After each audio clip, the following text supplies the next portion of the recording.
So getting out of prison when you're over 60 and you're starting over, let me tell you, that's a fun deal.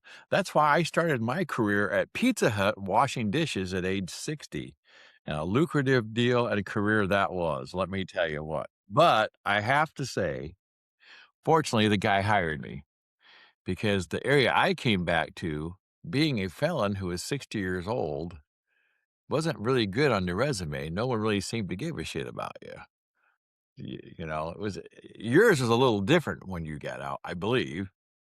Well, there was no jobs when I was only 50. I was a youngster. I was only 58 when I got out. And when I went to the halfway house, there wasn't a lot of jobs. And the only jobs in the halfway house, everybody would go to the same places at the fulfillment centers, the big warehouses. And I was working for minimum wage, $10 an hour, and schlepping boxes. And that's all that was open to me until I could talk the DMV into giving me back my CDL. And that changed everything for me.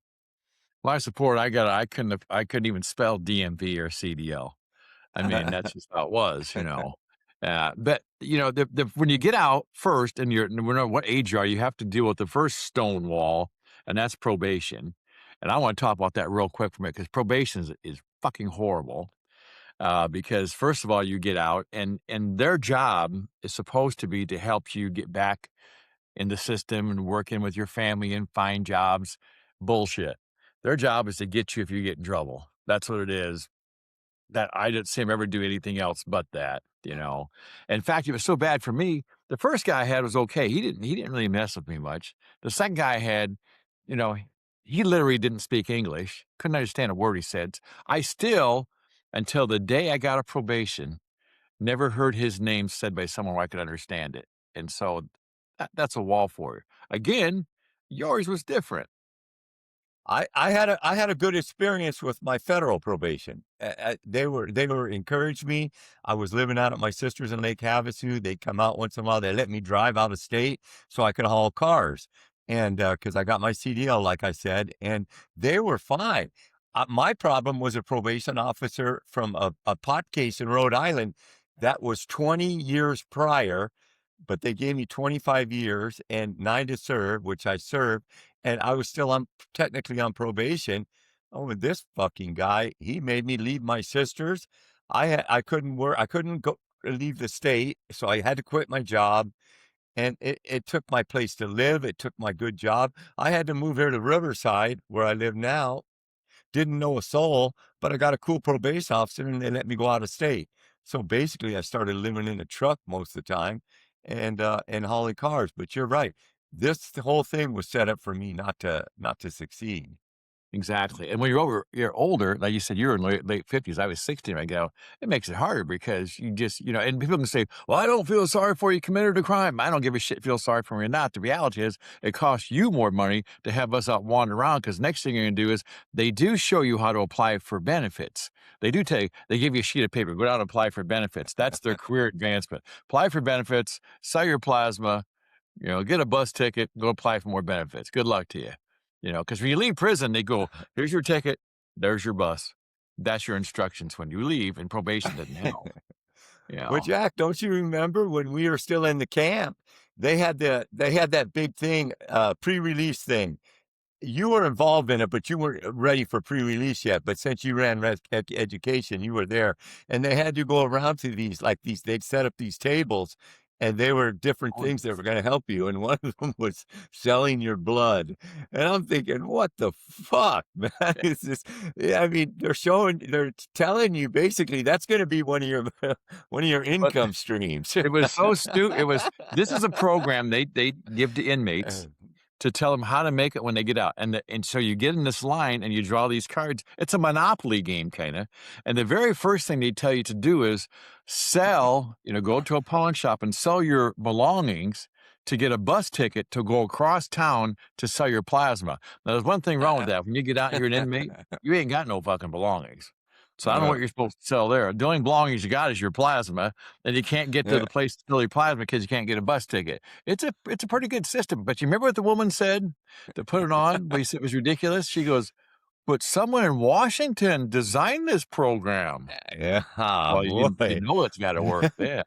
Well, yeah, I felt a lot better once I heard that. I thought they had somebody that was a real idiot designing it. I didn't realize they had high-level They federal had employees on this they job. had their bona fides, they had that there. Uh, Then when you get out too is you're trying to get going, it's that you gotta deal with a couple stages of people, and the one is people you know, and the second one is people you don't know.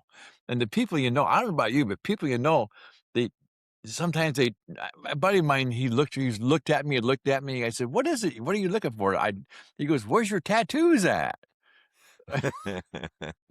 So I ain't got any, man. He goes, "Really? No one's gonna believe you're in prison if you didn't have any tattoos." Well, I really don't give a shit if they believe it or not. You know, that tattoos are not my number one priority in there. But that was it just the way people treat you is different. In your case, so you got to go out and drive a truck, which is a good deal because now you're kinda in my mind, because 'cause you're kinda isolated that way. You don't have to deal with a lot of people.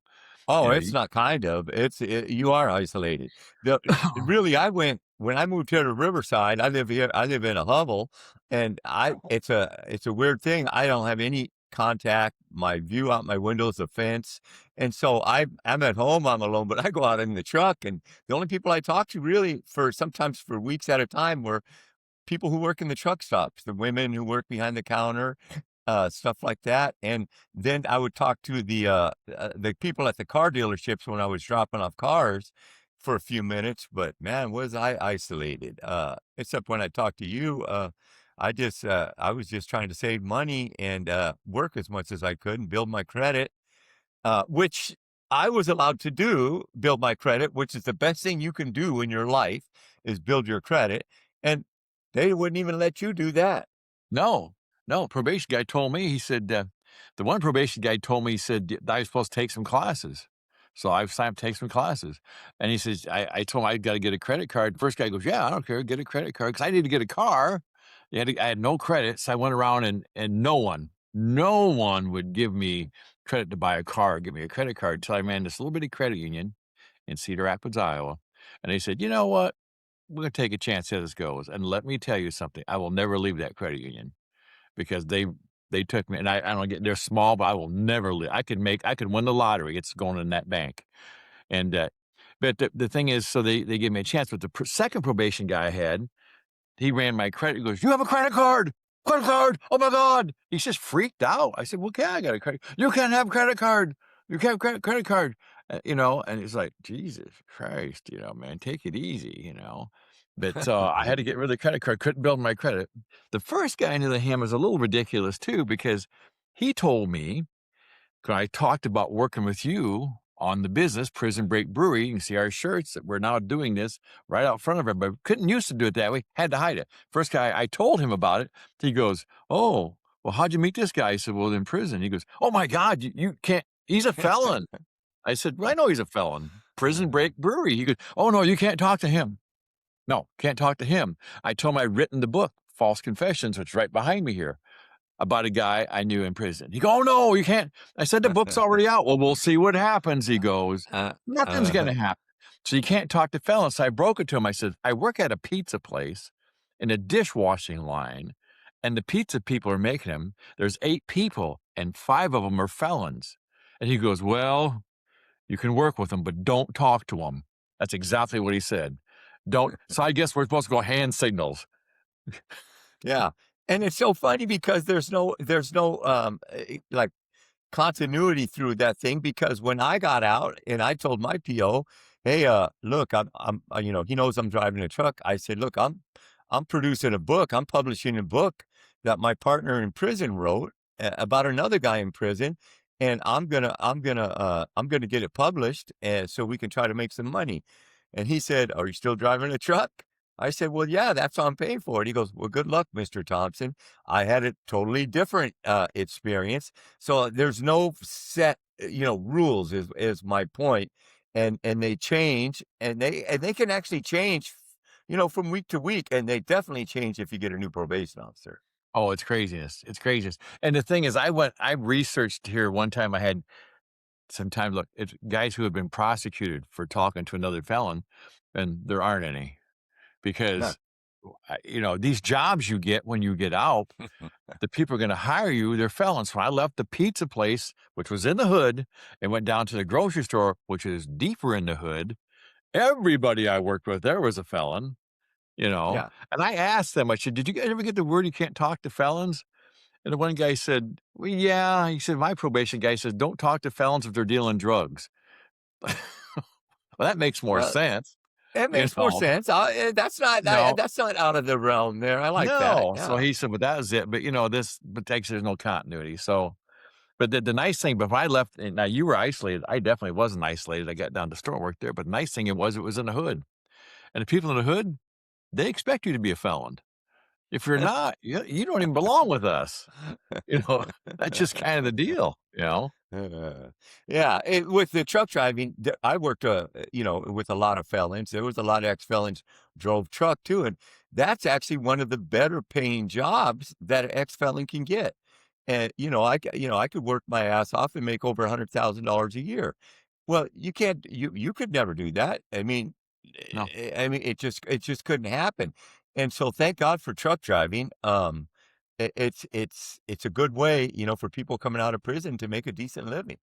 'Cause there are limited ways, unless you can find out in this day and age, you can go into now, we've got our business started, and we're still afloat. We've made Prison Break Brewery has made it through some tough times. Think about it, we came through COVID. A lot of people Yeah. didn't come through COVID. Uh, The guy who wrote the book about back there did not make it through COVID. I mean, Yep, Doug it died. Yeah. yeah, and so you look at all these things that can happen to you, with literally no guidance. We had no guidance, but we're still making it through. Where we reached it yet? No. That's why we're in our fundraising right now, with investors trying to, because we're looking at places, brick and mortar, a place in California. We've got a spot picked out, and we're in the process of raising money for that. So if you want to know about that, send us a message. We'll tell you about it. But the thing of that is it's a unique situation because I don't know anywhere in the country from the people I've talked to who know people like us at our age that got out of prison or are still doing this with the multiple things we're doing besides the music, the books, the bar, the beers we have out already, and we're still kicking and still breathing physically and mentally, which are two different things sometimes. Would you agree? Hey. Yeah, well, luckily, that's another thing about getting out. I'm lucky I came out to California. A couple years before before I even got a license for Prison Break Brewery, they had changed the laws that ex-felons could be in the liquor business. Before you couldn't. And we've learned that other states like New York and that, they're very anti-felon. So I was fortunate coming out to California that I was able to even do this stuff. They're a lot more progressive on ex-felons. They realize the best chance you have of keeping them out of prison again is to let them succeed in life. Well, what a novel, novel idea that is. It is, if you think about it and how stupid it is, and we're not gonna ramble on this all that much longer, but the thing is, if you want to see people succeed and pay taxes and that money goes into the government and they can buy missiles to bomb Iran with, this is how you do it, you know? Uh, that's what they're doing, but if you have people come out, it's like when a person gets out of prison, they're handicapped. So if Oh, you want to take care of handicapped people, which we should, the people who are not able to work, we should be taking care of them. Make no mistake about that. But if you come out of prison, you're really not handicapped. You can file for benefits and get it. That's how handicapped they think you are. And a lot of people do that when you don't let them go to work. You've seen it. I've seen it. that's a whole nother scam. We won't even That's a cover whole how nother many and people and file for Social Security disability and say, "Well, I did so much time in prison that I can't work. I can't cope anymore." And all they got to do is file 3 times. They get turned down the first 2 times. The third time they get so that's a whole fraud episode. it is, but I wanna close a comment on that right there is they file 2 times, they get it the 3rd time, which is exactly the same as a person out here who gets run over by a goddamn backhoe or something, and is disabled forever, paralyzed from the neck down. They file twice, don't get it, they get it the 3rd time, just like the guy who sold the dope, robbed the banks, and stole the money, come out the door, get the same benefit for it because that's fair. You think that's fair? Then I know who you voted for. Anyway, That's all we got this week. Jackie GT from Fed Joints to Beer Joints. Be sure and schedule. Give us a comment. Pick on us. We'd like to hear from you. We'll see you soon.